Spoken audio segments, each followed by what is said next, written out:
What's going on, guys? It's Jeff, and we're here for the final moments of the Modern Warfare 3 beta. It's gonna be so bad trying to go back to play Modern Warfare 2 after this. Genuinely, the movement's gonna feel so bad, and the TTK is gonna be like 10 times faster.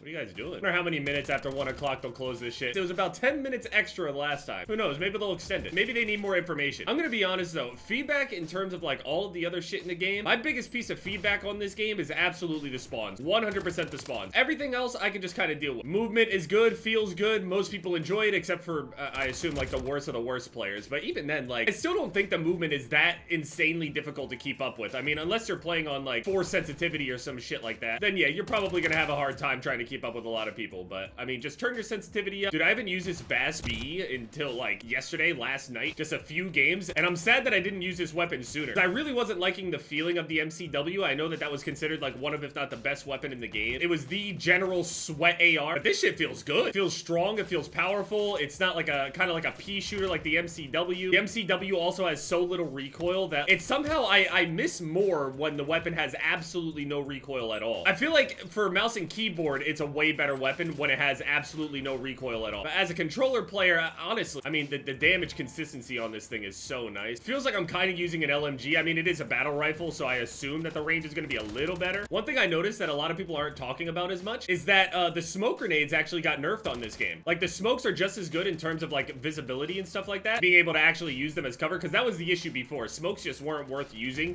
because you could absolutely just still see what they were doing. On this game, the smoke is good. You can't really see through it, unless obviously you're using like thermal or something like that, but people rarely run it. I noticed that the smokes used to last from like 20 plus seconds, and now it lasts maybe 10 seconds or so. It feels like they chopped the duration of it like in half. Got like, what, 25 days until that point? So the Modern Warfare 2 haunting event is tomorrow. I don't really know necessarily what's involved with that, but I could make a video on that, even though absolutely nobody wants to see Modern Warfare 2 at this point. Can make the triumphant return to Mortal Kombat. I'll do some Combat League. They're sweating their dicks off. Holy fuck. Every game, you're in my lobby. This is the price I pay for going positive last game. Yep, time for your punishment.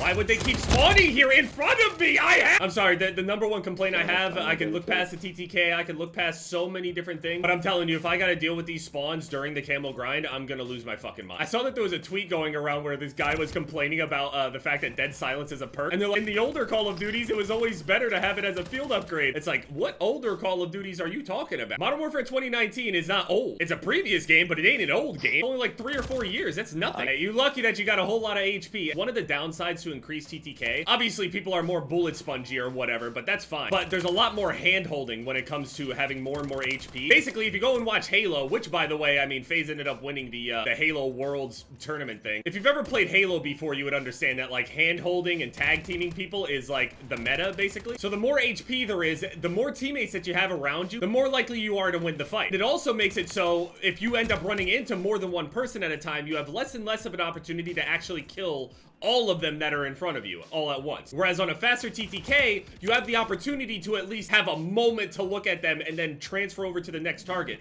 On this game, because you have to spend, you know, X amount of milliseconds killing one person, that other person that's there not being shot by you also has more time to just shoot you. So the more HP that you see, the more hand-holding you're going to see, which, I mean, it's a complaint by me, but it's not the end of the world or something. Also, that thing that pops up and shows, like, all the people that ended up damaging you and how many people shot you and for how much damage, I enjoy that. It's not the prettiest thing on the HUD whenever you die, but I wish that I could actually see how much damage I did to them. Because I swear there have been so many times where I hear a hit marker, multiple hit markers, I count the sound. But to me, mathematically, not mathing in my head. But one thing I want to show right here, I have 21 latency. Okay, there's a lot of times where I have like 5 ping on this game, I swear. I have insane connections on this game. With that being said though, I feel like I'm gonna bring the boogeyman back. I can feel the lag compensation on this game in comparison to others. This guy is upset he's shooting my body. I can genuinely feel the lag compensation. And the more you extend the HP pool, the more I'm going to feel that lag compensation. Because the amount of times where I know that I had to put X amount of bullets into somebody, 4 to 5 bullets to kill them, and I look on my screen and when I get shot, it's seems like I only get hit 2 times and then I'm dead for sure. Because my connection is so good, there's a little bit of lag compensation going on, and that's what makes it feel like I'm being evaporated. Also, the Eagles lost last night. I'm pretty sure, hey, I'm gonna just put it out there. A lot of the Eagles fans will be mad at me for saying shit like this, like, oh, dude, you don't have blind belief? Where's your faith? I'm not fucking stupid, that's why. I have no faith because I'm not fucking stupid. I ain't gonna sit here and lie to myself. I lie to myself enough as is. I sit here and lie to myself about something like a sports team. Eagles are probably gonna lose the next, like, 7 games in a row straight up. I was sensing it. The Eagles are gonna lose to the Jets, and they did. Even the damage range on this BAS-P feels better than the MCW. Why is it only 3v4? This is probably the last game. There's probably some sort of connection shit going on. People won't be able to find new games. New people aren't connecting. People left the game. It's 3v2 now. It's been fun, Modern Warfare 3. It really has. I'm very pleasantly surprised by this game in general, even though some things just still aren't clear. Gunplay feels good. Kind of reminds me of a mixture between like a Vanguard and Modern Warfare 2019 / Modern Warfare 2. I actually would make the argument that this game on beta alone is already better than Modern Warfare 2019. Just from the maps, even with the terrible spawns on these maps, I'd rather it. Because you can fix the spawns as many times as you want on those maps over on Modern Warfare 2019, and it's still not going to change the fact that you're playing on a shit map. People are tagging me in fake tweets of them extending the beta. Oh shit, I got into another game. They put out a tweet at 1, but the servers are still on. Beta phase is an important time for our team as it allows us to test the game in a live environment and collect valuable feedback. Your contribution has been instrumental in ensuring that MW3 reaches its full potential. Yeah, before we abandoned it within a year. The fuck's your problem? I was just in a lobby. Okay, and then when it restarts me, it's gonna kick me into Modern Warfare 2 and not Modern Warfare 3, right? Because I have to access it through the menu. Oh, wait, it's reopening it. Okay, hold on, wait. They didn't kick me back to MW2. Okay, well, fuck my shit life. Dude, so many people are complaining about movement things, and I understand that some of the movement shit is kind of crazy, where some people just, like, spin their camera around for absolutely no reason. But I will say this. I'm gonna put a little defense out there for the movement guys. That little movement, they swivel in a little circle. You'd be surprised how badly that throws people off. You don't understand, because a lot of people try to get on target with the aim assist and then just kind of let the aim assist take over at that point. Whenever you do like these little like shifts like that in the little circles, your character in third person, if you actually look at it, does a little shimmy when they do that. So like you're saying that it's stupid and they're doing it for absolutely no reason. And yes, to an extent, it starts getting really stupid. But these moments where you see them do like a little swivel and then slide, that little swivel is actually doing something. Instead of just running straight and then sliding, running straight and then sliding, if you add a little bit of serpentine in there, it's absolutely 100% positively going to make you harder to hit. That's the truth. It does make you harder to hit. Now, given, it definitely is going to make it harder for you to shoot, and I don't personally play that way extensively, but there have been many points in times where swinging my screen back and forth absolutely did help me. Charlie Intel, MW3 beta final thoughts. The good, the maps are good, the movements are good, weapons are good, loadout system's good, perks good, gameplay's good. The bad, spawn system, SBMM, and visibility. 9 out of 10 compared to the 4 out of 10 of the MW2 beta. I can agree with basically all of this. Definitely one of the better Call of Duty games in a long time. Now, given, we're gonna get through the honeymoon phase and everybody's gonna be complaining about stuff, obviously. But understand that when you get through that honeymoon phase and then you actually get into the deep shit, still not gonna be as miserable of an experience as like Modern Warfare 2019's multiplayer, for example. Because the game fundamentally, from its foundation, the multiplayer was absolutely terrible. Search and Destroy was one of the few things that worked in that thing because spawns are set, search and destroy is a round-based thing. You can have some sort of consistency. Whereas in the respawn modes or virtually any other mode, the spawns are terrible, the maps are awful, poor respawn game mode. There's so many nooks and crannies and little jump up spots and little corners and cubbies and shit like that. And that's all by design. They literally said it themselves. The whole thing talking about, you know, we don't want people to be penalized for firing their weapon and all sorts of other shit, like crazy amounts of code. SBMM and spawns entirely ruined it for me. Every person I know who tried the beta. It can be perfect gameplay mechanics. SBMM and spawns entirely ruined it for me.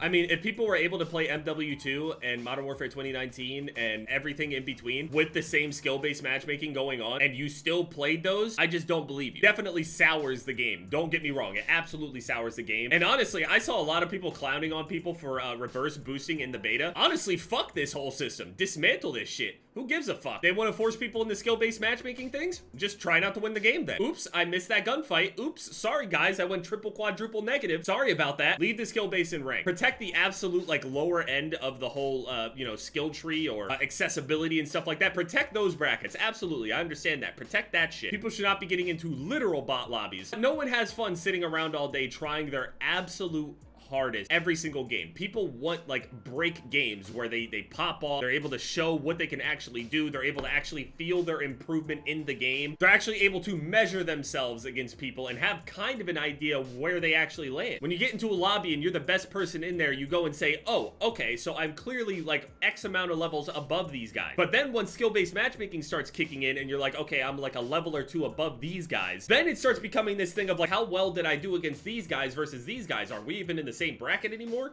Did I improve from 2-3 weeks ago? I can't tell because every single lobby, like even if I'm doing better or doing worse, I can't tell if the people I'm playing against are better or slightly worse or slightly better. And on top of that, it's kind of misleading to only take your KD as like a measurement of what kind of skill-based matchmaking is going on. But then it's also bad to also take a measurement of like who's winning and who's losing, because people aren't always just trying to win the game. And then on top of that, you're also, if you're a better player, especially if you're a solo player as well, the game also puts you with worse players on your team to try to even out the skill-based matchmaking, the team balancing aspect going on. So winning and losing games also feels artificial because the game basically pits things against you, and then you can't tell when it's helping you. And that also leads to the players also talking shit back and forth to each other, and then we have like this disconnect going on because people are playing completely different games. Like me complaining and saying that like, oh, I can't kill 2 or 3 people in front of me because mathematically I'm just at a massive disadvantage. There will be other people out there that are in much easier lobbies than I am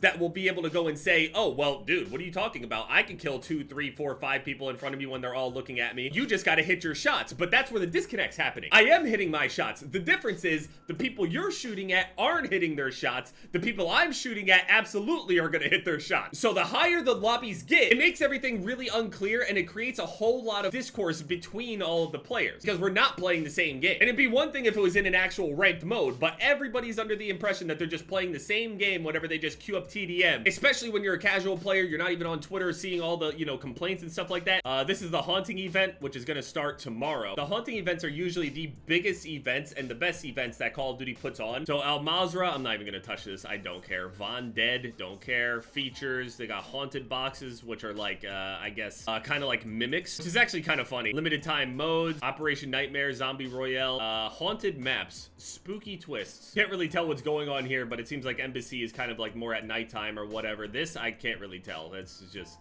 weird. Haunting 24/7 mosh pit, grind, kill confirmed, domination, zombie infected, trick or treat drop zone. I try the trick or treat drop zone, see what happens. And then the in-store bundle, Alucard from Helsing, Skeletor, they got the Doom pack, which was already out. Helsing was also already out. Ash from Evil Dead is there. Lilith is there. Inarius is coming. Also, the new Diablo season starts in like a day or 2 as well. So actually, I could probably get back into that, and I think that they'll actually end up buffing and fixing my sorcerer. Finally. They ended up fixing resistances. They're fixing the Paragon boards. Please, I just want one S-tier build in the game. One S-tier build. I'm gonna assume the haunting starts tomorrow at like 1 or whatever. I'll probably make a video on it, and then we're back into Mortal Kombat or something. Yeah, anyway, I hope you guys enjoyed the Modern Warfare 3 beta. I had a really, really good time on it. The skill base, goes crazy and stuff like that, but this isn't anything new. We dealt with the skill base before. I went through all the grinds before. Maybe it's a possibility it could get turned down a little bit for like the higher end of things. I'm not gonna have my hopes up about it. They don't really care to, listen to us on that front. They don't even really want to say the words engagement, optimized, skill based, all that stuff. They really don't want to talk about it. But luckily the game feels good. It's not a pain to play. It's nice to look at, although visibility is definitely still an issue for a lot of people.